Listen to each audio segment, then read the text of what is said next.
Hola, buenas tardes a todos. Muchas gracias por venir y por acudir de esta forma virtual a este webinar que organizamos desde AEREMO en colaboración con AMT y ANEIMO.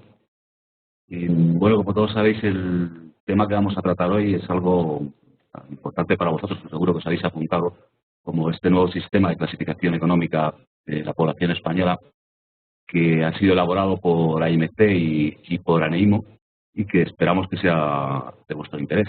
Esperamos que sea de vuestro interés, que en este caso la figura un poco del rol de AEREMO creíamos que era importante para todo el sector conocer este tipo de indicadores en general y en particular que todos utilizáis tan a menudo y que forma parte de vuestro trabajo diario, y como tal nuestra función aquí es una función meramente de divulgación. Hemos empezado un poquito más tarde para esperar a que todo el mundo pudiera conectarse, para que ya estamos prácticamente todos, aunque algunos se van conectando poco a poco.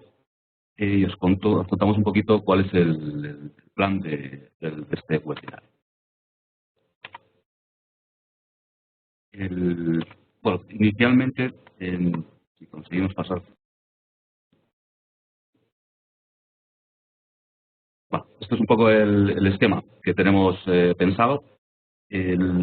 La presentación la van a hacer por parte de AIMC y por parte de Ipsos, y además luego Enrique de Areimos os contará las últimas conclusiones y el cierre de este webinar.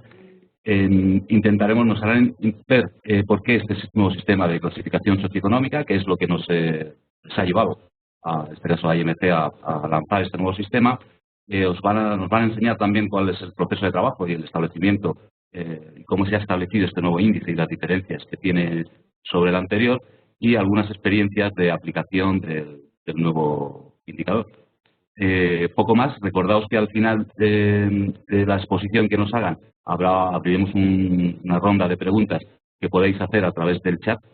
Sí os quiero recordar, por favor, cuando utilicéis el chat, en la opción enviar marcar a todos los asistentes para que todos podamos ver las preguntas que hacemos y en la medida de lo posible no nos repitamos. Y sin más dilación, pues os dejo con José Andrés Galardo de AMC, que es quien nos va a enseñar este nuevo sistema de clasificación.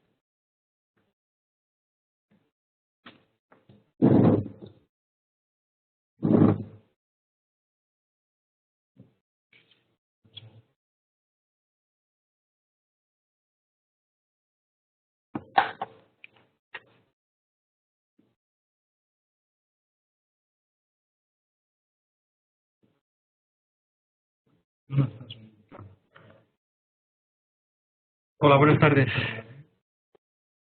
Bueno, sin más dilación vamos a ir empezando porque si no, luego no nos va a dar tiempo. Yo voy a intentar no solo explicaros cómo se hace, sino por qué decidimos en algún momento dedicarnos a nuestro tiempo y el de muchísima gente que ha trabajado aquí para hacer un nuevo índice. Yo creo que este gráfico en el que se ve la evolución del Producto Interior Bruto en España no os sorprenderá a ninguno, porque llevamos hablando de la crisis y la crisis durante muchísimos años. Y bueno, pues aquí se observa claramente que la situación económica española no ha sido nada buena, y el resumen es que se han perdido entre el año 2008 y el 2015 cerca de 4,2 puntos del Producto Interior Bruto. Eso incluyendo los los trimestres que al final del periodo se ha estado recuperando. O sea, desde luego un desastre. Si nos fijamos también en la parte personal, pues lo que vemos es que hay casi 5 millones de personas que están desempleadas, lo cual, desde luego, no significa en absoluto que la economía haya ido bien. Y mientras tanto, la clase social venimos presentando en el FDM desde hace muchísimos años, pues lo que refleja es precisamente una evolución contraria. Mientras está bajando el nivel económico de la sociedad y está aumentando el paro, sin embargo, pues se ha pasado desde el año 2005, y que la suma de la clase alta y media alta estaba alrededor del 20%, pues hemos pasado a un 29%, prácticamente aumentado un 50% en estos años, de los cuales una buena parte eran de crisis. Y por otro lado, en el extremo opuesto, la clase baja y media baja estaba en casi un 40% en el año 2005, se ha reducido a un 27,5. Esto, desde luego, no habla nada bien de cuál es el sistema que estamos utilizando ahora, pero no es un tema que se haya venido degenerando en estos últimos años con crisis. Es un tema que desde el inicio ha ido cambiando y evolucionando y que llevábamos algún tiempo ya diciendo esto tenemos que cambiarlo y no ha habido un momento o no ha habido ocasión de conseguir que funcione. Si os fijáis en cómo era la distribución original en el año 1988, en que se instauró por primera vez este índice, la clase social, pues la distribución, pues había más de un 20% que estaba en la clase más baja, alrededor de un 30% que estaba en la clase media baja, una clase media más o menos del mismo tamaño, y luego un 4 o 5% en clase alta y entre un 7 y un 8% en clase media alta. Esta distribución se ha ido cambiando a medida que han ido pasando los años hasta llegar a lo que teníamos ahora. ¿Por qué ha pasado esto? Pues esto ha pasado, bueno, perdón, antes de entrar en por qué ha pasado. ¿Qué es lo que ha cambiado fundamentalmente para que se haya decidido hacer esto y quién lo ha apoyado? Pues básicamente los anunciantes. Los anunciantes que en un momento determinado se pronunciaron diciendo que esta clase social que hay ahora mismo no la entendemos, no nos gusta y sobre todo lo que ocurre es que cada vez discrimina menos y nos sirve menos para diferenciar entre un tipo de consumidores y otro. Lo que se ha hecho desde ese momento ha sido pues plantearse en qué está basada la clase social y qué es lo que tenemos que corregir en un nuevo índice para que funcione adecuadamente. La clase social que tenemos todavía en marcha está basada en el cruce de dos variables referidas al sustentador principal del hogar: el nivel de educación al que ha llegado y la categoría laboral que tiene, cuál es el tipo de trabajo que está en su categoría. Y esta que estáis viendo es la tabla en la que aparecen los cruces. Si tú estás en el apartado de capataz y has conseguido un nivel de educación universitario superior, pues si miras en la pantalla el cruce te da una B, estás en el cruce en media alta. Y así con todos los demás. Esta tabla que desde el año 88 apenas se ha modificado, es la que en un primer momento se pensó, bueno, vamos a corregir algo que nos puede ayudar a dejar las cosas ya en condiciones. ¿Cuál es el problema? Pues que como es únicamente el cruce de estas dos variables, pues nos encontramos con que hay celdillas que sí, que tienen un 0,2, un 0,3% de contenido entre la población española, pero hay otras, como puede ser, por ejemplo, el obrero especializado y con un nivel de educación de segundo grado, que en esa celdilla hay un 15% de la población. O obreros no especializados de segundo grado con un 8,3. En el momento en que tú muevas de un grupo a otro esta celdilla, pues te estás llevando un 15% de la población, un 8% de la población. Lamentablemente, este sistema de clasificación tiene un problema y es que hay una excesivamente baja o un excesivamente bajo nivel de granularidad y entonces no tienes posibilidad de mover un poquito para ir ajustando las cosas. Entonces optamos por otro sistema.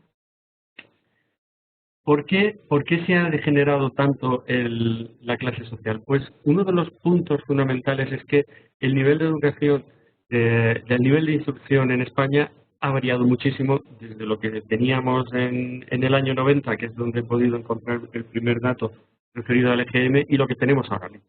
Si os fijáis, frente a un alrededor de 9% que estaba en un nivel de educación alto de titulado superior o medio, titulado universitario en el año 90, pues ahora estamos en un casi 20%. En el lado contrario, del 17%, 18% que había sin estudios o no sabe leer, ahora mismo estamos en menos de un 4%.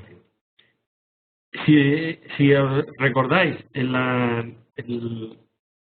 clasificación es muy importante, simplemente tu nivel de estudios te va a cambiar muchísimo en el lugar donde te encuentres, luego en la clasificación. Esto lo que nos dice es que, vale, está muy bien, pero justifica el que la clase social se haya degenerado tanto. La otra parte que ha afectado muchísimo es que si bien es cierto que en el año 88 el sustentador principal era en una buena parte de los casos el único que trabajaba en el hogar, el único que aportaba ingresos en el hogar, la incorporación de la pareja al trabajo y que ahora el número de parejas, quizás ahora mismo no tanto los que estén trabajando los dos por temas del paro, también hay muchos de los que no está trabajando nadie, pero lo que hay es un volumen muchísimo mayor de gente que está trabajando la pareja o incluso más personas dentro del hogar. Y esa variable, por ejemplo, en el sistema anterior de clase social no estaba reflejada. Pues estas son las líneas en las que nosotros hemos dicho, bueno, pues habrá que trabajar en eso y habrá que ver qué es lo que es. Cuando nos planteamos qué hacer, pues allá por el año 96, habría que decir también, lo que hemos hecho en esta ocasión es heredero de un intento de cambio de clase social que se produjo ya, que presentamos en AIMC en el año 98. Y lo que se decidió en aquel momento, lo que vimos que podía funcionar bien, era utilizar los ingresos del hogar para determinar un índice socioeconómico. En el año 96 se comenzó a preguntar dentro del EGM por un nivel de ingresos del hogar. Esto fue una cosa que en su momento decidió Carlos Lamas, que era el que estaba dirigiendo la parte técnica del EGM. Desde entonces tenemos una larga historia y un gran recorrido de información y es bastante estable que solamente alrededor del 52%, entre el 52 y el 54% de los entrevistados nos acepta responder a esta pregunta. Lo cual significa que tenemos que pensar en algo que nos ayude a asignar algún tipo de ingreso a este volumen de hogares importante que no responde a la pregunta. Y entonces lo que se nos ocurrió en aquel momento fue el entrevistador, recordar que por aquella época todas las entrevistas del EGM eran face to face, pues lo que hicimos fue que el entrevistador hiciera una estimación de los ingresos del hogar basándose en la observación de las condiciones del hogar y en el conocimiento que pueda tener de lo que han respondido en el resto de individuos de la misma sección censal donde se estaba respondiendo. Con uno y otro, tanto con el dato estimado por el entrevistador como el declarado por el entrevistado, lo que se ha hecho ha sido hacer una regresión primero para ver cuál era el grado de corrección del dato que proporcionaba el entrevistador, el estimado. Y lo que se ha visto es que hay una correlación muy grande, de tal forma que se podía utilizar. Vamos, es lo que hemos visto. Para hacer todos estos trabajos que vamos a ver ahora, hemos utilizado los datos de entrevistas de 3 años del EGM de la parte personal, de 2011 a 2013, lo cual significa un total de 93.000 entrevistas. Y veamos qué es lo que hemos hecho para obtener esta estimación.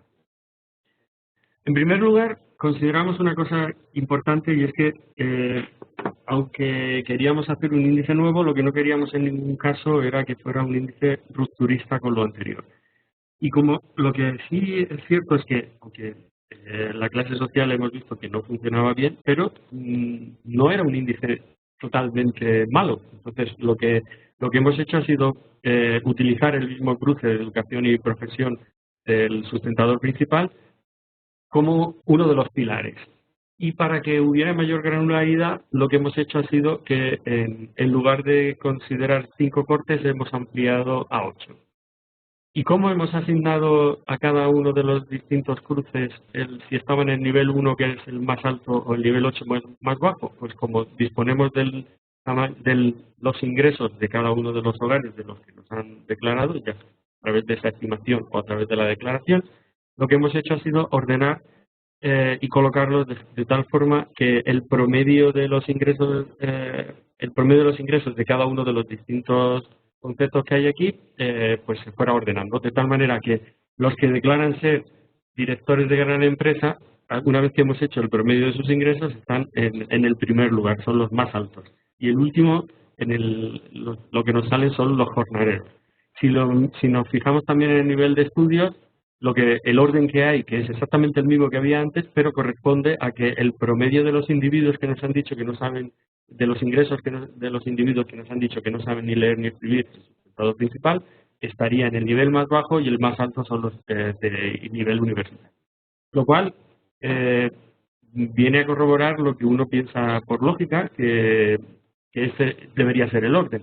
Pero ahora no porque nosotros hayamos querido hacerlo, sino porque es lo que se obtiene de ese promedio de ingresos declarados.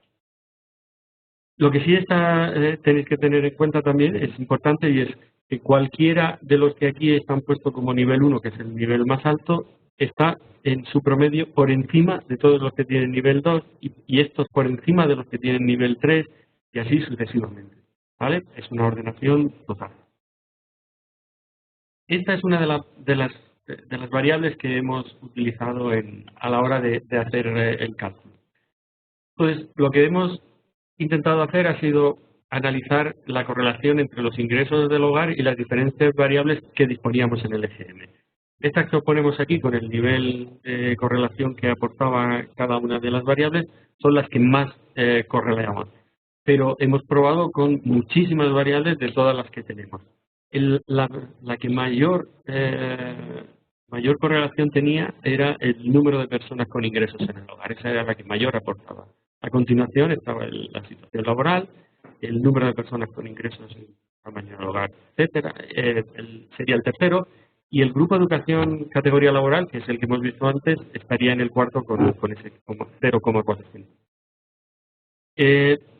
A partir de aquí, esta era 1 a 1, pero lo que hemos hecho ha sido trabajar con la acumulación de varias variables, porque lo que está claro es que con un 0,5% no nos conformábamos y queríamos que la correlación fuese más.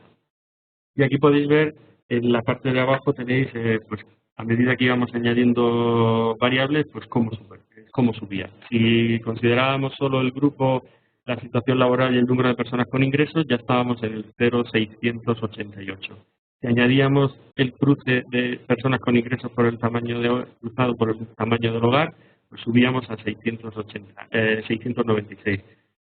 Si además medíamos el número de coches, subíamos 2 décimas hasta 698.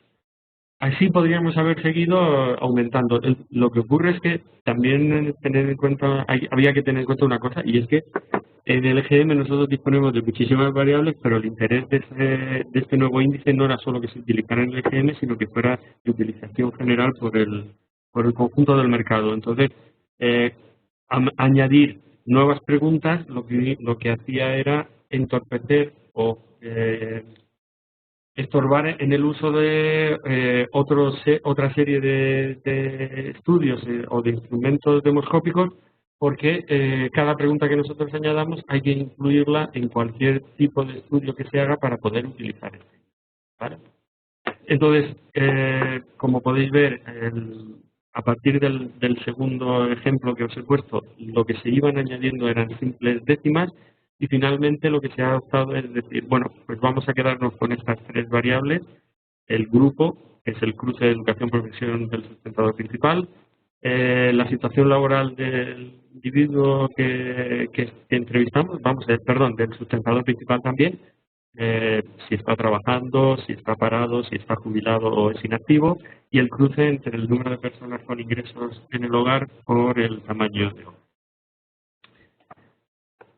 Pues corrimos la regresión múltiple y estos son los factores que nos han salido que hay que utilizar. Pues en función del número de grupo que habíamos visto antes entre el 1 y el 8, pues a los del grupo 8, que era el más bajo, no le asigna nada, y sin embargo al que estaba en el grupo 1 le asigna un factor de 1380. A eso habría que sumar la situación laboral, de tal forma que al que está trabajando le da un factor de 3028, al jubilado le da un factor de 2600, al parado de 2300 y así sucesivamente. Y lo mismo habría que mirar en la tabla del cruce donde está el número de personas con ingresos en el hogar y el tamaño del hogar.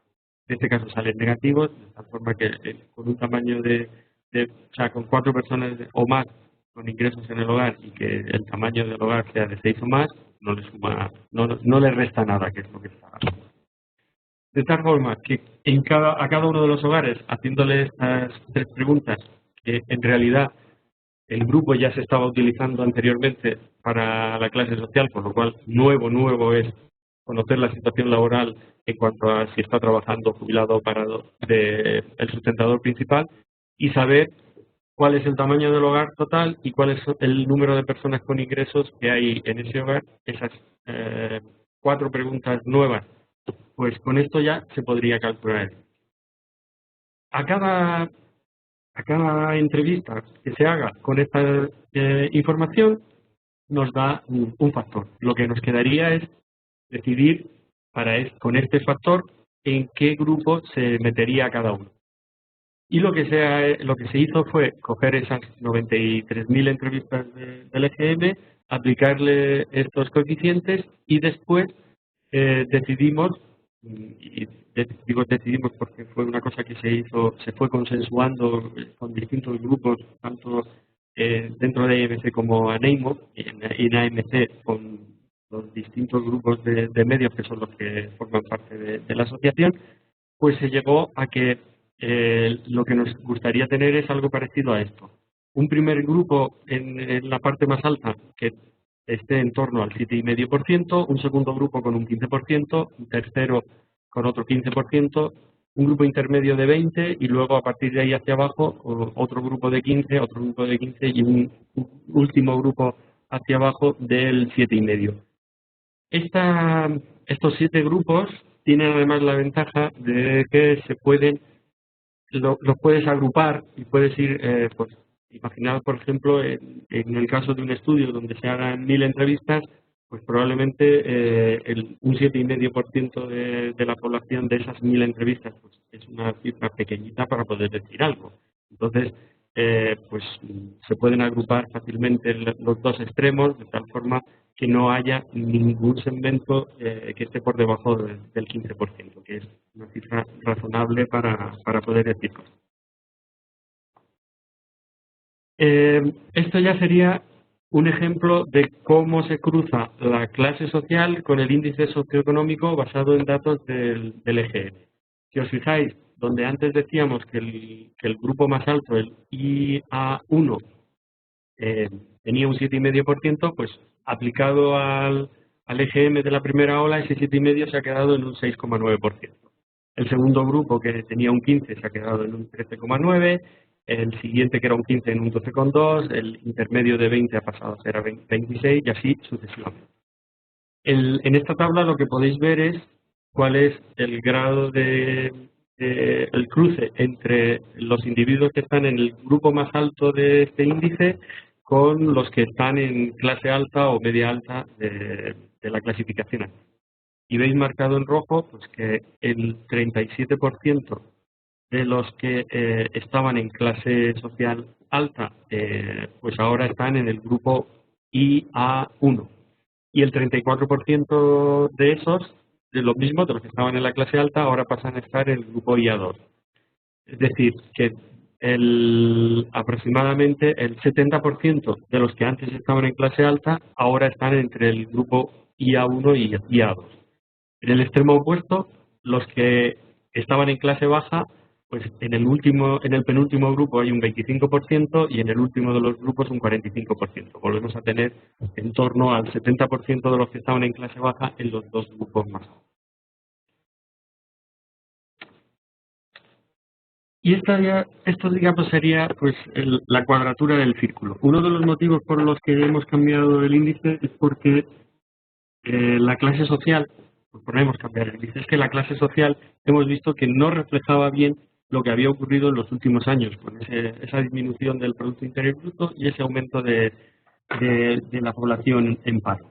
Pues lo que hemos hecho ha sido, podéis ver aquí el ejercicio de poner este índice, este nuevo índice en los años 2012, 13, 14 y 15 y ver cómo se han comportado para ver si han seguido la lógica que uno espera encontrar. Y es que los individuos que están en clase, en el grupo IA1, IA2, que son los que están más arriba, pues que eran aproximadamente un 22% con este nuevo índice, pues han perdido peso y se han quedado en alrededor del 20-21% en el año 2015. En el otro extremo que veíamos, los que estaban en los segmentos más bajos, que en el año 2012 representaban aproximadamente un 23%, pues ahora ha crecido y estamos hablando de alrededor de un 25-26%. Es decir, que se han ido comportando de la forma que uno espera, pues respondiendo al incremento del paro y a la disminución de los ingresos.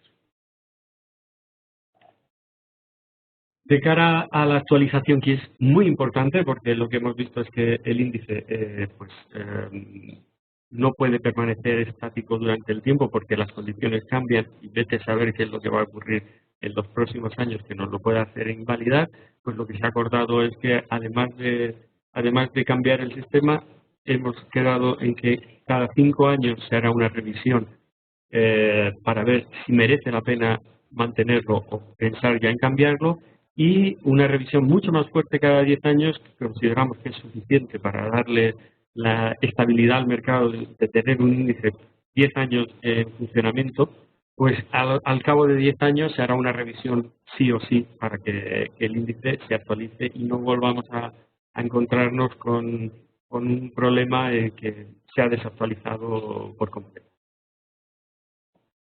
Con esto doy paso a que os cuenten pues qué ejercicios o qué ejemplos de utilización se han hecho.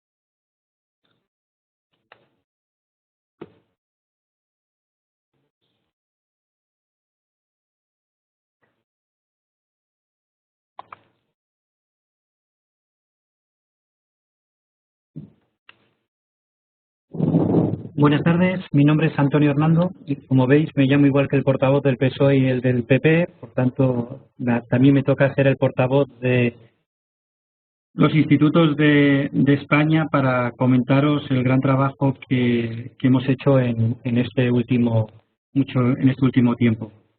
Después de la presentación de José Andrés, la nuestra va a tratar de daros los ejemplos de aplicación y la tranquilidad de cómo la colaboración de todos los institutos principales de España nos lleva a que este índice socioeconómico va a ser un éxito de implantación. Obviamente, después de casi 30 años, pues será necesario darle una vuelta al asunto en cuestión. En nuestra intervención queremos mostraros que hemos mantenido muchas reuniones, conversaciones, en definitiva mucho esfuerzo y cariño por sacar esto adelante.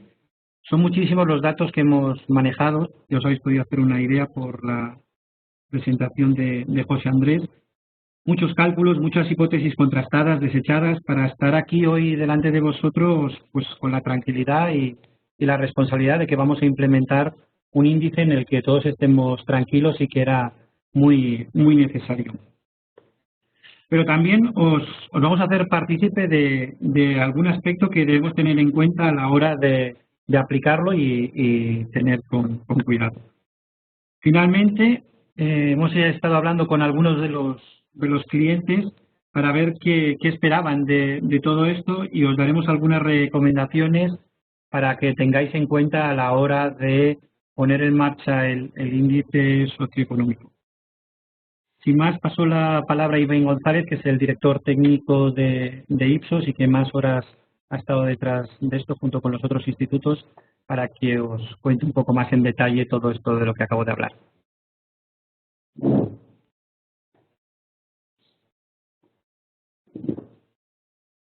Hola, buenas tardes.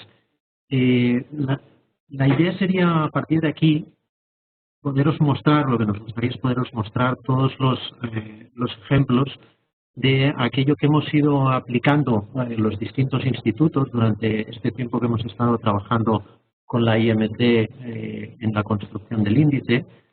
Y bueno, a continuación os muestro algunas cosas en relación a estas aplicaciones que se han hecho.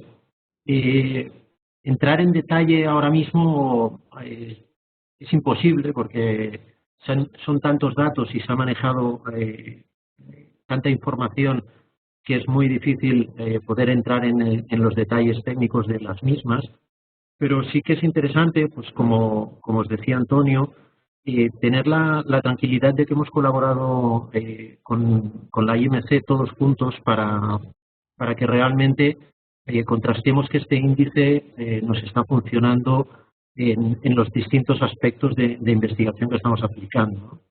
En ese sentido, pues han colaborado tanto Nielsen como Kantar Media, TNS y Kantar World Panel con los distintos paneles con los que trabajan, haciendo los contrastes, aplicando el índice y contrastando los datos para verificar que realmente está funcionando de forma adecuada.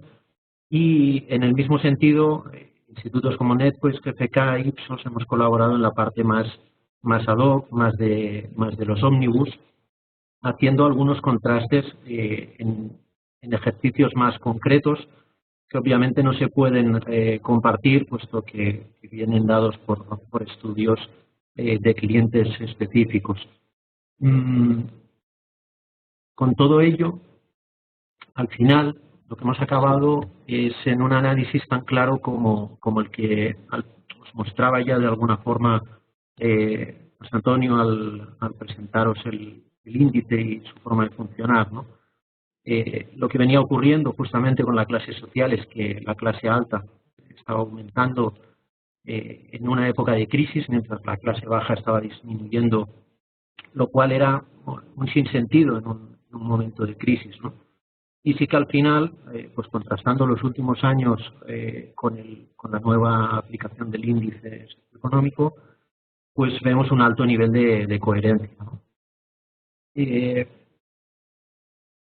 Ahora bien, y como Antonio se adelantaba al principio, hemos detectado una salvedad, ¿vale? Hemos visto que hay hogares de 1 o 2 miembros que no pueden alcanzar nunca los niveles máximos del índice. Los niveles más elevados a 1 y a 2, ¿vale? Pero al final no debemos olvidar que esto no deja de ser una estimación siempre que hacemos una clase social o un índice socioeconómico, y que el porcentaje que representan en este caso estos hogares de 1 o 2 miembros es alrededor de solo un 1%. Y al mismo tiempo nos tenemos que plantear si esto invalidaría el índice, y obviamente la conclusión al final es que no, puesto que las aproximaciones que deberíamos hacer para ajustar incluso este 1% implicaría incluir tal nivel de variables que haría que el cuestionario fuese inmanejable. Y a todo esto, pues ¿qué es lo que los clientes nos han dicho al compartir con ellos el trabajo que hemos estado realizando? Pues que ya era hora que se rehiciera. Obviamente, como ha dicho José Andrés al principio, pues llevábamos muchos años sin tocar el índice, sin tocar la clase social, perdón, manteniéndola a pesar de los cambios que ha habido durante todos estos años. Y otro comentario, pues ya habíamos implementado un algoritmo propio, pero que nos daba problemas de comparabilidad, por lo que al final el cliente se alegraba de tener un índice que pudiera ser compartido por todo el mundo, puesto que al final, si no, algo particular siempre se acaba convirtiendo en algo que no puedes contrastar cuando haces estudios que estén utilizando otro sistema. Si toda la industria lo hace, pues de acuerdo. Tiene sentido lo que me cuentas, confío en vosotros, sois los expertos. De alguna forma es lo que hemos intentado transmitiros en esta parte, ¿no? Que al final hemos compartido entre todos y hemos contrastado todos los datos que íbamos viendo también a través del EGM, y todos estábamos todos tenemos claro que el índice está performando mejor que la clase social. Pero esto, ¿cómo me afecta? Decía también un cliente, ¿no? Al final, pues bueno, tenemos que ahora llevarlo a cabo a través de los trackings, de los estudios continuos, de los ad hocs, ¿vale?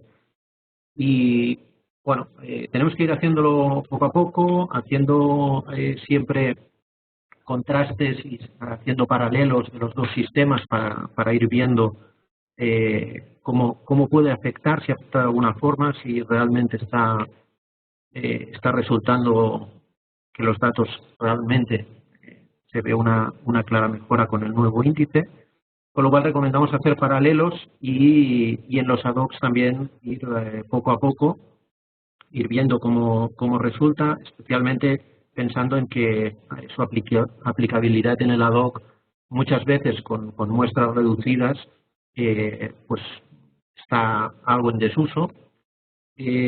Aquí solo apuntar, José Andrés comentaba en la parte de presentación que teníamos de partida 7 grupos y que estaba también trabajado para poderlo reducir a 5. Incluso también nos planteamos si hacer algo más específico para poder reducir a 3 en la parte ad hoc. De momento lo hemos dejado abierto, pero sí que al final, si os fijáis, el grupo del medio es el que tiene un mayor porcentaje y por tanto podríamos incluso llegar a juntar en 3 grupos los tres extremos de cada lado, la parte alta y baja de la clasificación. Y hasta aquí. Ahora doy paso a Enrique, doy paso a Enrique para que haga la conclusión. Primero hacemos las...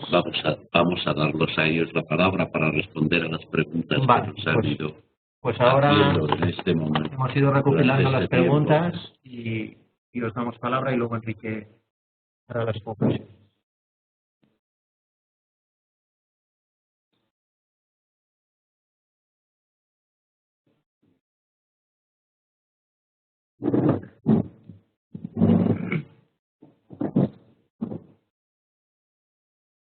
Mientras llegan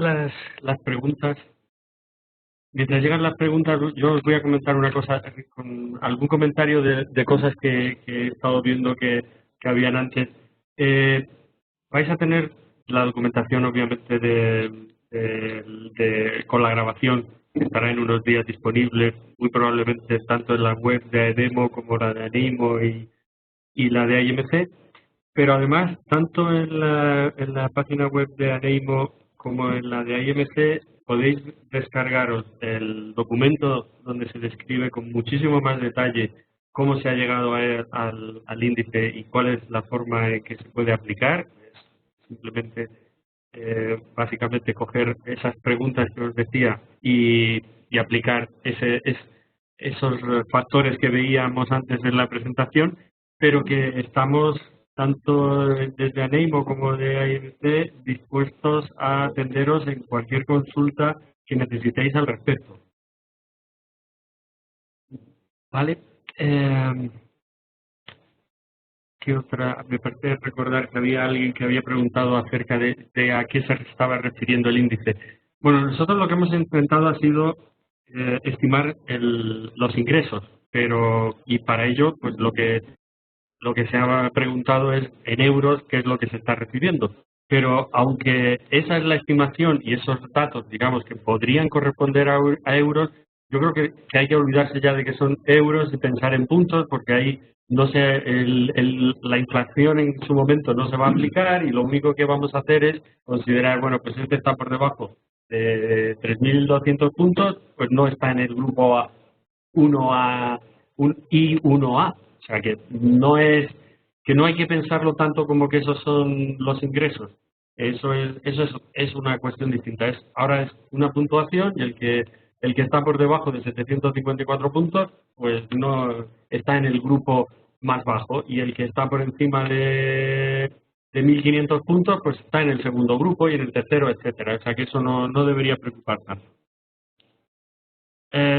Bueno, Una pregunta que entra ya, es que si podemos dar algún detalle más de cuál es la salvedad de los grupos A1, A2 en los hogares de 1 y 2 personas. Vale.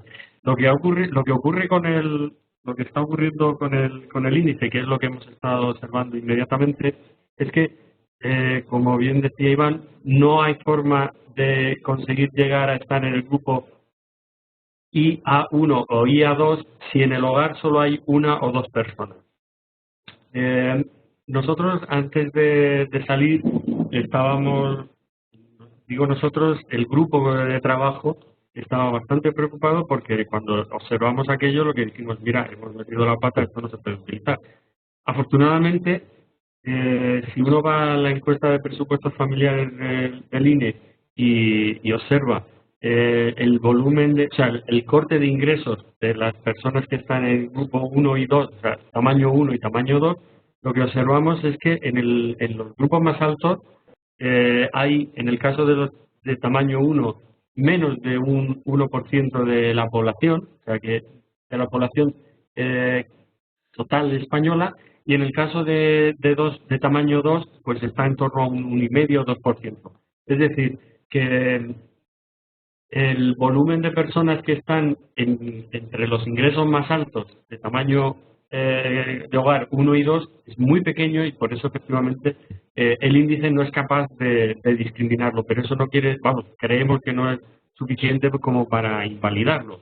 Es lo que recordaba Iván, es una estimación, no es algo, cuando tú estás haciendo cualquier tipo de regresión, el problema fundamental de las regresiones es que lima las asperezas y lima los puntos más claros y más o más definitorios. Entonces lo que te queda es que todo te tiende hacia la media y pierdes esa granularidad.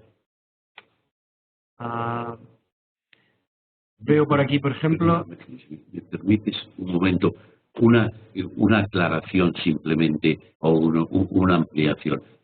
Cuando hemos hablado de ingresos, hemos utilizado, como se ha dicho José Andrés, las estimaciones que se habían recogido en los EGM durante muchos años. Pero también nos hemos ido a otra fuente, más, dijéramos, oficial, que son la encuesta de presupuestos familiares del INE, en que hemos seguido, nos ha guiado y nos ha servido para contrastar muchos de los aspectos. Y tenemos el plan de continuar con este contraste y esta utilización de esta fuente, pues también oficial, muy importante, hecha en el mismo sentido que se hacen en otros países de Europa. Y de aquí sacamos esta conclusión de que el número de hogares, de estos de 1 o 2 personas, que pertenecen al grupo mayor de ingresos, según la encuesta de presupuestos familiares, y que no están tan bien cogidos en este sistema, son realmente muy reducidos y significan muy poco, aún reconociendo, como se ha hecho por parte de Iván y José Andrés, que es una limitación del sistema. Pero creemos que merece más la pena hacer este cambio en el 99% de los consumidores locales que no cambiar solo por esto. Muy bien, Enrique, muy buena precisión. Otra pregunta. ¿A partir de qué oleada del EGM se hará efectivo este cambio? Ya está en el EGM. La segunda ola del 2015 fue la primera en la que se publicaron los datos. Y se puede mirar hacia atrás, o sea, que como es un índice que se puede aplicar porque las preguntas ya estaban, como habéis visto el ejercicio que aparecía en el dato del 2012, se puede aplicar hacia atrás y de hecho en los datos que dispone ODEC en su base de datos se puede ir hacia atrás con el índice, con lo cual no es algo que tengamos que ver cómo evoluciona, sino que se puede ir hacia atrás y ver cómo ha funcionado. No se ha podido hacer, otra de las preguntas, no se ha podido hacer ningún análisis comparativo del sistema con otros países porque nosotros antes de empezar a trabajar lo que hicimos fue recopilar qué es lo que se estaba haciendo en el resto de países de nuestro entorno y cada uno ha hecho prácticamente lo que ha querido. Hay ejemplos como en el caso del Reino Unido o Francia, donde el Instituto Nacional Correspondiente de Estadística publica esta clasificación, clase social o similar, y otros donde no hay ninguna cosa centralizada y cada instituto se tiene que organizar para hacer una cosa diferente. Cuando nosotros lo hemos comentado en diversas reuniones que hemos tenido de grupos en Enro, que es donde nos reunimos los que estamos haciendo estudios de audiencia, pues cada uno te comenta cómo se han ido apañando en cada sitio. Y sí es cierto que últimamente lo que se han encontrado es pues que los sistemas antiguos que teníamos, en una buena parte basados como el nuestro en el cruce de educación y profesión, porque no es que el nuestro fuera totalmente original, ha funcionado muy bien, pero no se ha utilizado en otros países, pues se encuentran con el mismo problema.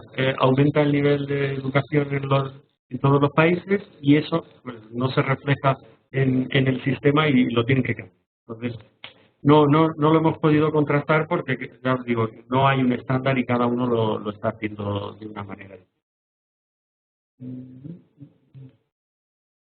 Creo, al que pregunta si lo tenemos montado en SPSS, no lo tenemos montado en SPSS porque nosotros no lo utilizamos, pero no es muy difícil de implementar porque es relativamente simple.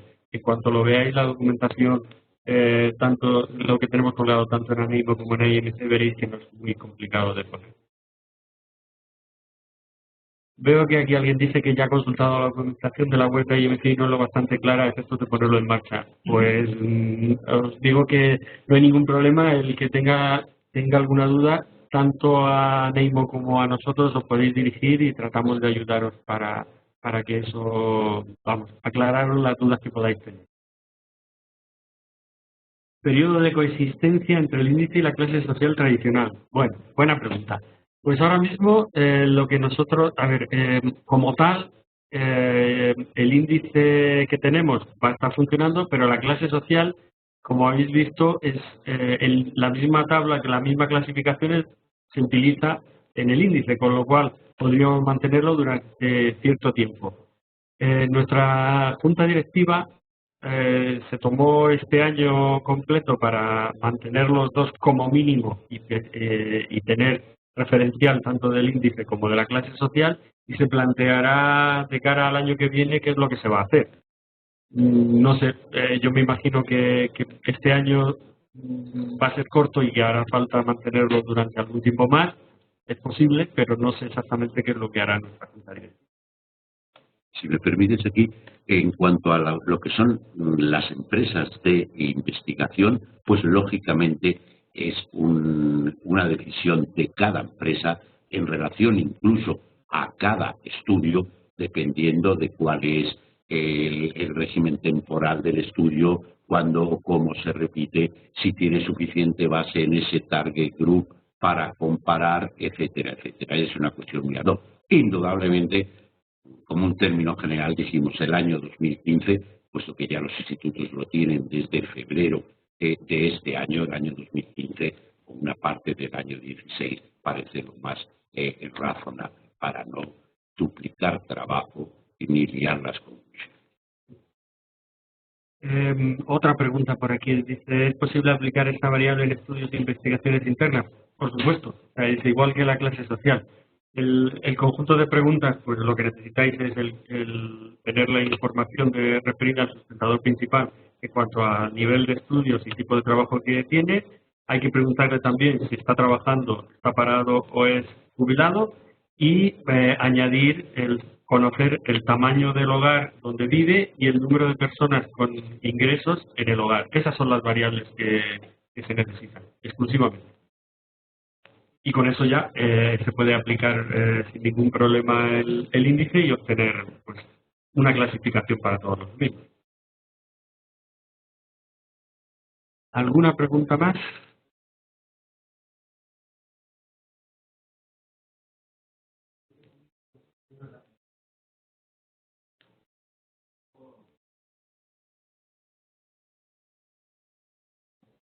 Nos quedan 2 minutos más. Si surge alguna pregunta más, pues la intentamos responder. Sí, bueno, es que están apareciendo las que